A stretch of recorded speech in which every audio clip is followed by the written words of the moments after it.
Hi, Brian Jackson, editor at itbusiness.ca here, and it's time for another Head Honcho Hangouts. Today I have Scott Zoldi, Chief Analytics Officer at FICO. Welcome. Thank you, Brian. Pleasure to be here. It's a pleasure to have you. I'm really looking forward to talking to you about FICO as the Chief Analytics Officer of a company that's so well known for its analytics. In fact, I was watching the movie The Big Short recently, all about the financial fallout in 2008 there. And FICO was mentioned for its credit risk scoring capabilities. So I thought that was interesting, just shows how well known FICO is for its credits. And what would be interesting is to hear from you how FICO came from that sort of company in the 50s that was founded to do those credit risk scores, and how it's evolved today to be like a software company. Yeah, it's an interesting transformation. So as you mentioned, in the 50s, FICO was this company that applied analytics for the first time for credit scoring. And what came out of that was an ability to understand and make really strong predictions around the creditworthiness or the customer's behavior. And from that time, we continued to kind of evolve over the next few decades, different types of products and offerings: customer management, fraud detection, originations.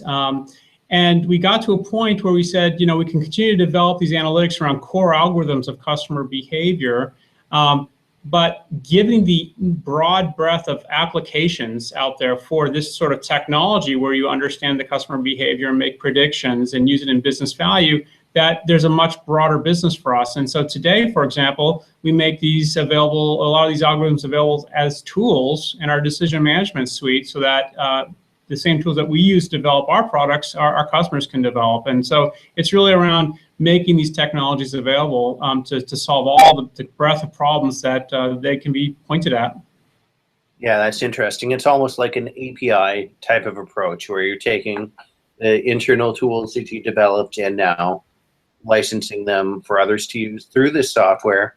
And one of the areas that you've been doing so is in the marketing field. Now, of course, any analytics company that says they can help understand customer behavior is going to be of high interest for marketers. And what you do is your solutions sort of break down targeting different segments of the customer journey. So can you talk to me about how that works and how FICO's algorithms play into figuring all that out? Yeah, so with respect to marketing, one of the things that we're very good at is assembling this transaction data to come up with a transaction history that's associated with each and every customer. So as we develop a prediction of, let's say, your spending patterns, let's say at a supermarket, we may look at all the different items you might have purchased over the last, last month, last year, last 2 years, and start to derive variables that are summarizing you as a consumer. And those variables are related to, let's say, the items that you purchase and when you purchase them and how often you purchase them. And we can develop models then, both in terms of the items that you purchase, but also the periods of time between purchases to make a prediction of, when are you likely to be more predisposed to be let's say, offered a coupon or an offer around a particular good or service based on that transaction history. So, for example, if you have never shown any interest in mustard, and now you have a situation where, we look at the transaction history, right? It would make no sense to send offers. It's not personalized. It has nothing to do with your transaction history as an individual. And so we've developed a lot of analytics around the features of how to take that very complex and large transaction stream, and then coming up with the models that would make predictions on, the different goods and services and what's your likelihood of wanting to be offered that, so that our marketing function within an organization can make sure that they're making the right offers and the ones that you care to hear about, and not, flooding you with a lot of offers and or, paper that you really don't need to have.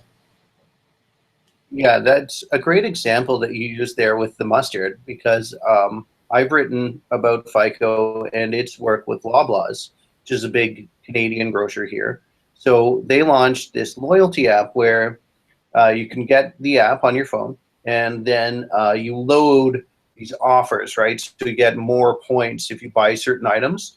And I use this app all the time now because I'm a tech geek, but also because it benefits me, right? So I just thought it was quite fascinating about how Loblaws is now tracking the things that I'm buying when I go there to the grocery store, and then intelligently pushing me offers based on that. So can you take us through how all that happens? I mean, I don't know if you were involved with Loblaws specifically, but whatever you can tell us about, how are you predicting what I literally want on my grocery list? Yeah, so essentially what we're doing is we in a situation like Loblaws, FICO would be getting that transaction data and developing models, and these models would basically look at all of the customers at Loblaws, which there are millions, and for each of those customers, understanding all the different items that they purchased, and from there, we essentially are looking at frequency and recency of purchases. So, how often you buy something, and when was the last time you bought that item, right? And there's lots of different ways to develop models from that, right? So you could imagine, if you just bought milk today, then you probably may not want to buy it again tomorrow unless you spilt it in the kitchen, right? And there's a natural cadence and irregularity for when you want to purchase these things. So by defining these variables in terms of the things that you bought and when you bought them, how often you are buying them in your transaction history, one can build a few different types of models. One model might be a model that says, okay, I'm going to put all that into a scorecard, and when it comes to a propensity of wanting to buy milk again, well, what are the features that drive that? Have you bought milk in the past? How often you buy it? How quickly do you seem to consume it, and when do you usually purchase it, right? And all those things can be used then to make that prediction that says, well, maybe there's a high probability that you're interested in milk on this particular day, so it's relevant in terms of something that you'd want to buy, but also it's timely in terms of when you need it. And so those are built in terms of thousands of different models focused on these different product areas and goods, based on the recurrence of those goods in your transaction history, and then building a model based on you, but also others that have similar purchasing patterns to understand what is the likelihood that you, compared to your peers, what is that probability that it's time to make that offer, and it's an offer that's relevant. Okay, well, that is fascinating. And just because sometimes people get creeped out by this sort of analytics power, you don't know that Brian Jackson is buying milk on Tuesday, right? It's all anonymized data, and customer profiles are based on those sort of transactions that are associated with, like, what, I guess, a number that's assigned to my behavior or something. Correct. Like with all the data that we leverage, there's a unique hash or token associated with you, which doesn't draw you back to your personal identity, your address, or anything else. And so with the likes of a Loblaws or any of our customers, we focus very heavily on not having any personally identifiable information, because we frankly don't need it to solve the problem, because we're just looking at you as a number and then looking at that transaction stream. Right. So you're sort of like a privacy by design principle, if I can use that phrase, where you are building the system from the beginning without the capability of identifying me based on my behavior. Correct. And we focus on on the algorithms, right? And then the data runs through that, and we make those predictions. But we design it in such a way that we don't need that information. Great. And for marketers that are approaching your product line, and because you offer these different products that are at different stages in the funnel, if I can say that, I'm wondering how most marketers tend to work with you. Is it that marketers tend to buy one of your solutions for one of their problem areas in the funnel, or is that marketers are often go in for the full solution? Maybe they have FICO helping them move customers through the entire journey. What different ways do you work with your?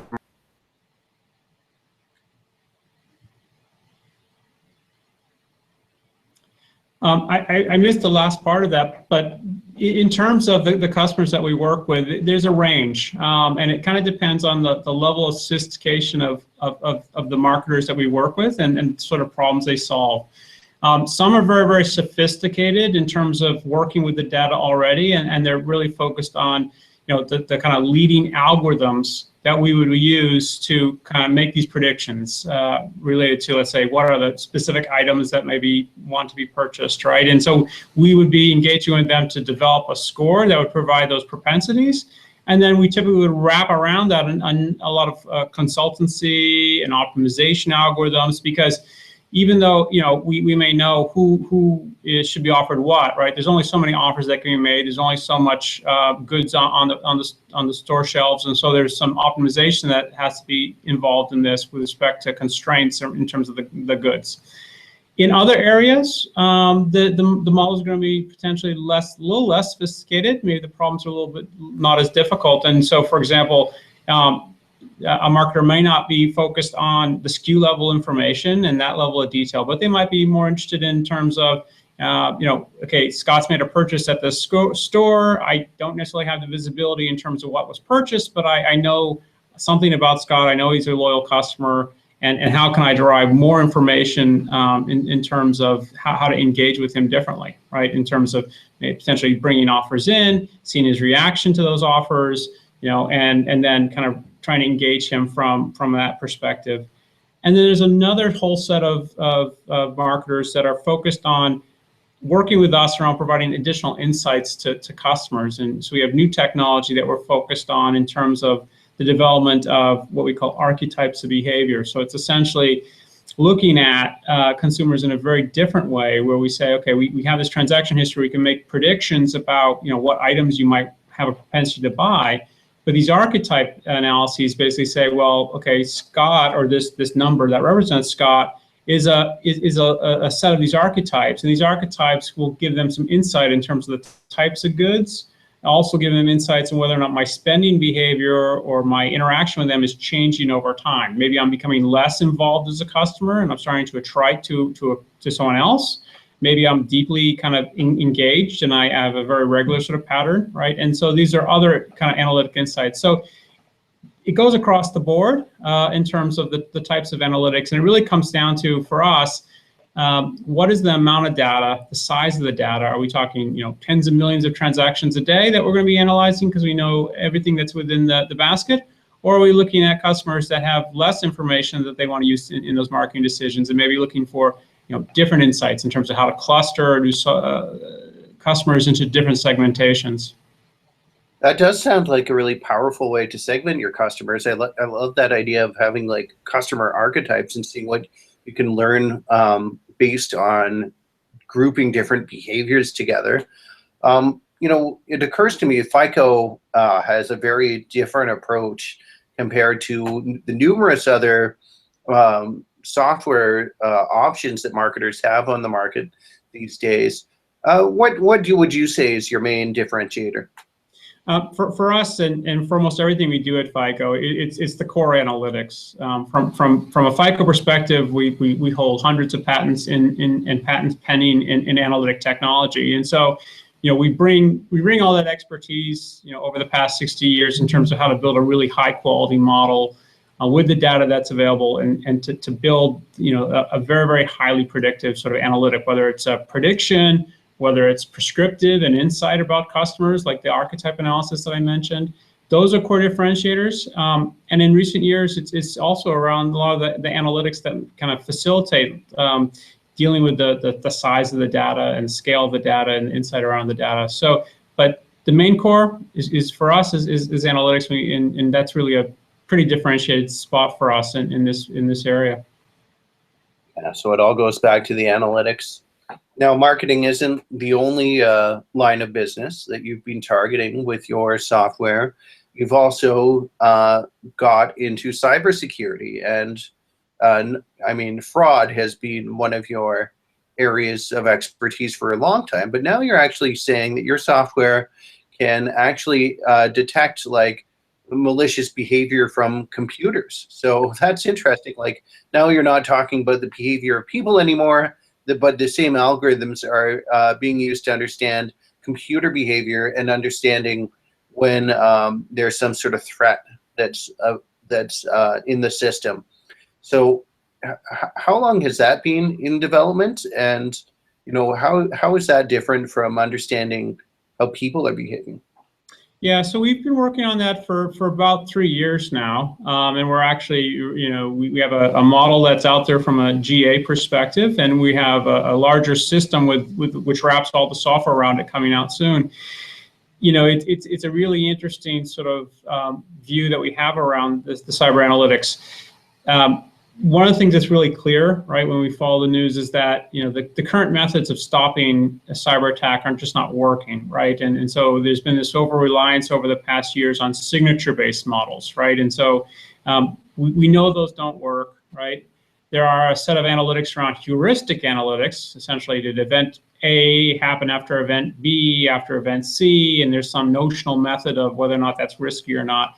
For us, what we really want to focus on is there a behavioral change in what the computer is communicating either within, let's say, an organization or outside of an organization. So what we end up monitoring are, the flow information that's talking about the packets that are moving between your machine and the outside world, looking at the web activity and the DNS information in terms of resolving web pages to say, is this typical of the way Brian uses his machine?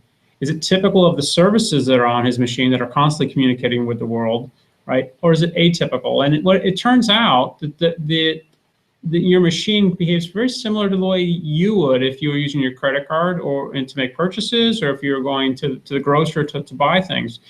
There's certain activities that are recurring all the time because, let's say we have Google installed and it's downloading updates of a certain type at a certain frequency and of a certain size.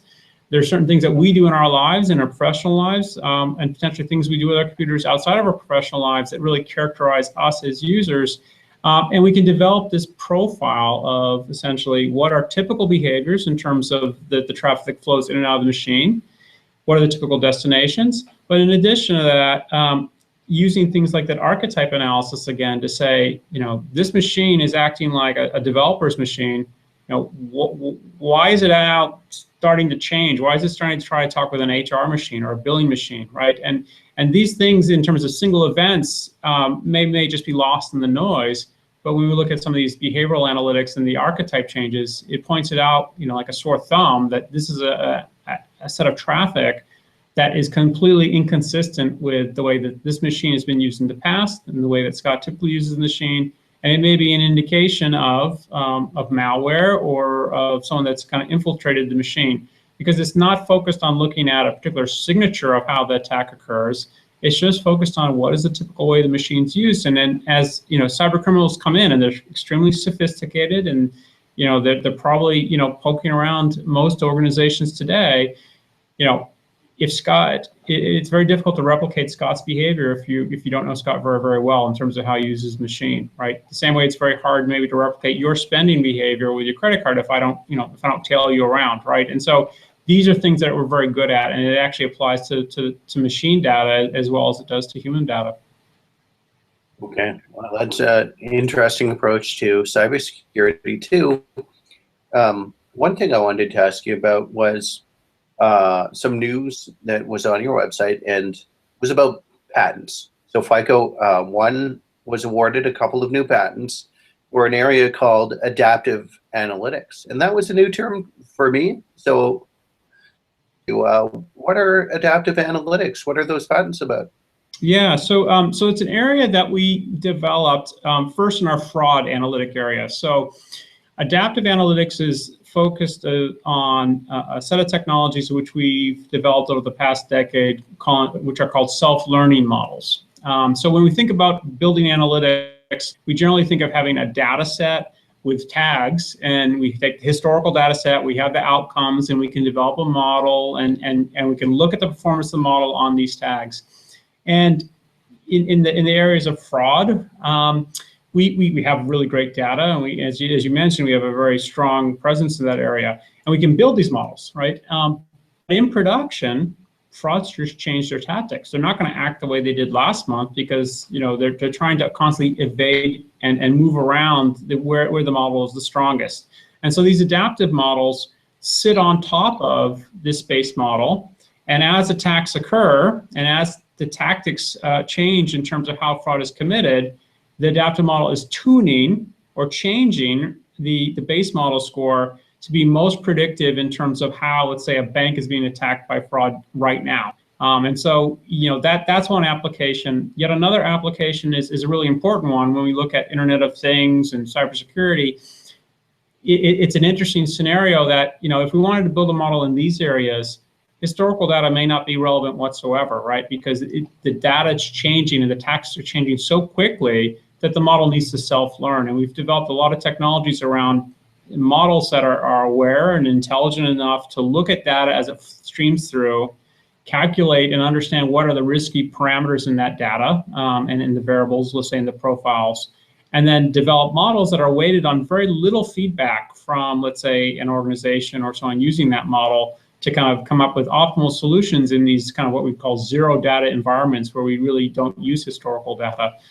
So that's what those patents are about. But I actually think it's very important for FICO because it's really going to be the future, right? Where we're going to be in a situation where technology is changing so rapidly that our analytics have to become smart enough, right, to make some decisions. Maybe not the very most optimal decision compared to a human analyst that would have all that data and build those models, but to provide more intelligence into all these things that are gathering data around us and making decisions for us. Well, so it's sort of like an algorithm that could learn about people that are trying to fool the algorithm. So you're not only learning about behavior, it's sort of like it's a self-aware to the point of like people are trying to evade what I'm applying to them. Exactly, right. And so if you look at, back in the early 90s, a lot of times we would defend ourselves with rules-based systems, right? And any clever fraudster would figure out what the rules were, and they would be right underneath the threshold of one of these rules. And so these models are basically monitoring that data for that sort of activity and picking out the bad actors because most of us are not trying to don't have traffic that looks like those sort of patterns. And so it's a very interesting way to deal with with cyber criminals and fraudsters and others. But it's also if you get out of the sort of active threat area, it's also a very important technology for maintaining the effectiveness of models, because all models degrade. Like if I build a model on data today and run it for 3 or 4 years, the longer it's running, the less relevant it becomes because patterns change over time. And so in other applications, we just use it to keep the models fresh, right? And it's not as adversarial in terms of, let's say, actors trying to do bad things. So, but in any case, a really interesting new set of technologies that are, really broadening what we do with respect to, what is the role of analytics in a lot of the things that we're going to be seeing from a technology perspective. Okay. One more thing that I wanted to finish on here, Scott, was looking at the FICO Analytics Cloud that's offered. So you have all of these software solutions that are available, I guess, through an on-premises model. And then there's this other FICO Analytics Cloud that's available. So I guess it's your software as a service offering. But I just wanted you to have the chance to explain, who should be looking at the cloud versus looking at your other product lines. When do people go with one service over the other? Yeah, so the main differentiation from my perspective is an organization that looks at our product lines and says, well, I can leverage the product as it is today, but I have my own designs on the way I would like that product to look, right? Maybe I would like to have a model that's trained a little bit differently. Maybe I would like to bring in a different type of data that's not part of the product today that FICO offers as a standard product. And I have a set of data scientists and decision management people within my organization that I feel could leverage these tools to build a customized solution. And so that would be the kind of the key spot, because it would be bringing these algorithms and tools and our decision management suite, which includes all the rules layer and the reporting and the case management, so that you can build an entire operational system from the data comes into the cloud, gets transformed into variables, right? The scores get produced, strategies get get executed upon, and then decisions get made, and then reporting occurs in terms of whether it's successful or not. That would be for more of the organization that wants to go and build that entire process themselves, because they would like to leverage tools that are already existing and kind of state of the art versus building their own. The other use case would be an organization that wants to test out certain types of technology. Maybe they just want the analytic components, right? Or maybe they would like to really focus on, let's say, these archetype analyses and say, what would that do for marketing, right? And to work or license those pieces for inclusion in their larger sort of systems and processes today. But it's really more around allowing our technology to have a broader sort of distribution by making them available to those that feel they can build their own solutions for their organizations using these tools and algorithms. Okay, that makes total sense. Thanks for explaining it, and thanks for joining me today, Scott. I'm going to wrap it up here. So for those watching, if you're interested in more at Honcho Hangouts, I've put a list of them below this story. So if you're watching on itbusiness.ca, you can click that. And if you're on YouTube, you should be in the playlist, so you could click on the others from that. But that's going to be it for today. I'm Brian Jackson, editor at itbusiness.ca.